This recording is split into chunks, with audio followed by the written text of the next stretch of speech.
Yep, this is Bushido and this is the Turtle Beach Recon Cloud.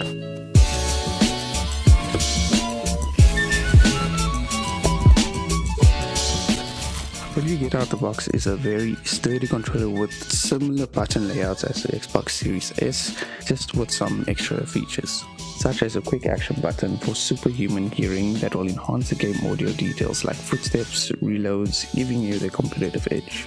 And on top of that, you're also getting 4 EQ presets, gain, chat volume, mic monitoring, and more immersive sound control. The controller boasts responsive controls with textured triggers, 2 buttons on the back, an accurate D-pad, and smooth thumbstick movements for confident gameplay.